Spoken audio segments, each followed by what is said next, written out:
President Trump's team trying to raise expectations for President Biden ahead of that debate here on Thursday night. The Trump campaign telling CNN that Biden will be, quote, ready to go, they believe. Of course, a big question, how ready is their candidate? I want to bring in one of Trump's top allies in Washington, the House Speaker Mike Johnson, joining us live. Speaker Johnson, great to have you here. Have you given former President Trump any advice about what you think he should do on stage Thursday night?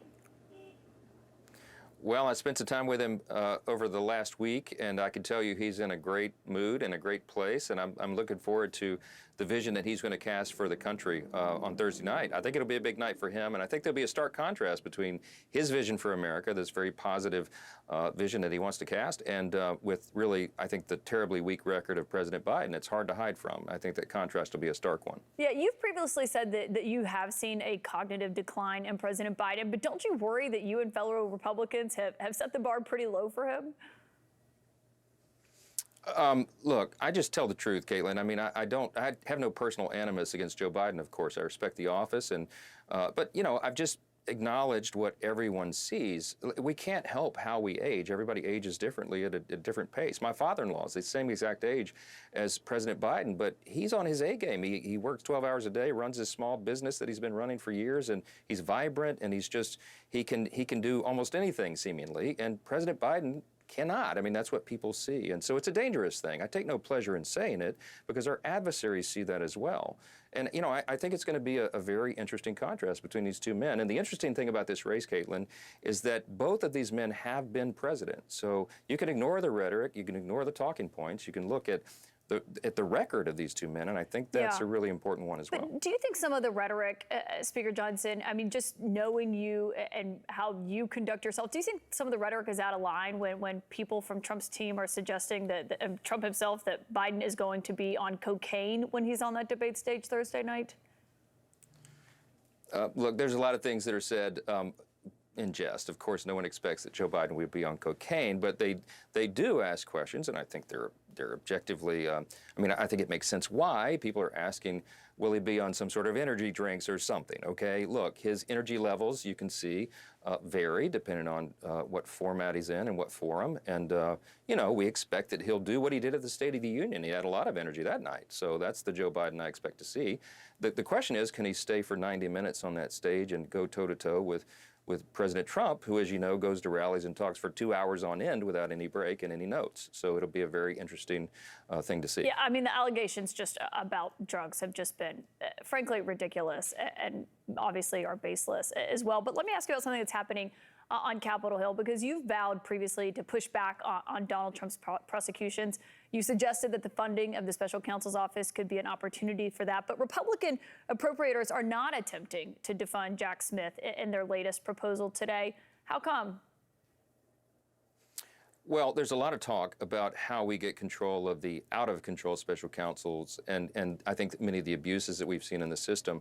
There's a lot of frustration about that, and it's not just House Republicans, it's all the American people. I'm traveling around the country. I've done campaign events in over 130 cities now in 30 states in the last 6 months, and there's real frustration about that. People see a two-tiered system of justice. That's how they describe it themselves. It's not a Republican talking point. So we've got to bring accountability, because that's the role of Congress under the Constitution. The question is, what's the best and most effective way to do that? So there's a lot of thoughtful discussion and debate.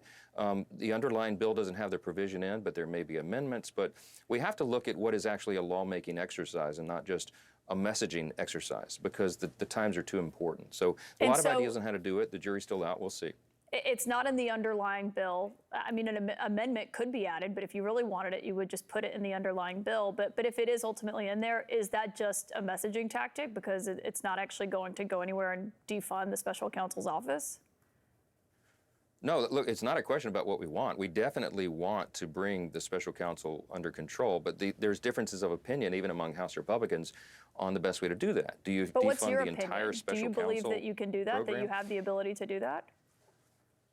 No, look, I think there is a role for a special counsel function, and the purpose of it is because, you know, the Department of Justice is an executive agency branch, obviously an executive agency in the executive branch.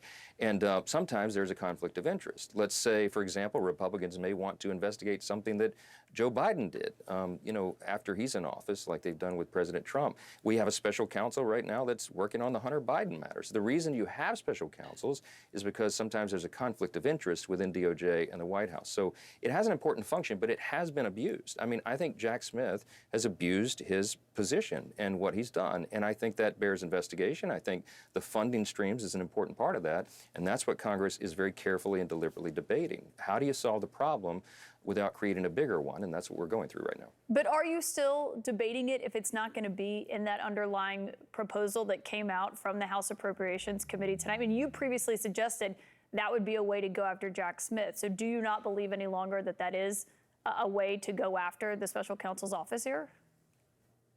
No, but it's not about what my personal belief is. It's about what we can actually get enacted into law. And obviously, Chuck Schumer in the Senate would probably not take that up. You and I can both guess that. And I'm sure President Biden would not sign it into law, right? So we have to look at what's reality. I have the smallest margin in U.S. history for about 4.5 months here. I had a 1-vote margin.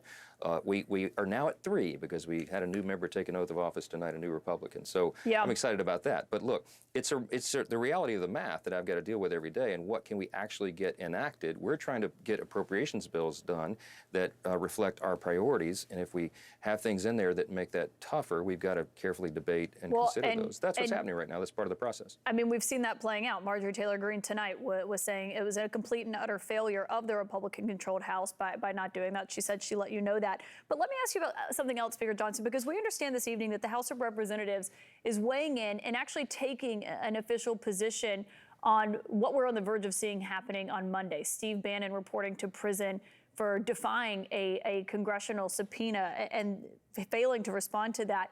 Can you confirm that the House is expected to take an official position on that? And if so, what is it? Yeah, I can confirm that. We'll be filing a brief in that legal proceeding. We think that's really important to do. We think the previous statement of the House under Speaker Pelosi was incorrect. We do not believe the January 6th special committee was properly constituted. We don't think it followed the House rules. And now we're finding under our own investigation that they may have in fact covered up some evidence. That's a great concern to a lot of people. You'll see a lengthy report come out on that. But in the meantime, when they're using that to prosecute people, we think it's important for the House's position to be known, the current House, and that is that we don't believe that that was a proper committee, properly constituted, that did appropriate work. The court should take that into consideration, and I think we have an obligation to make that position known. Do you worry that that will undercut your ability to enforce congressional subpoenas in the future, though?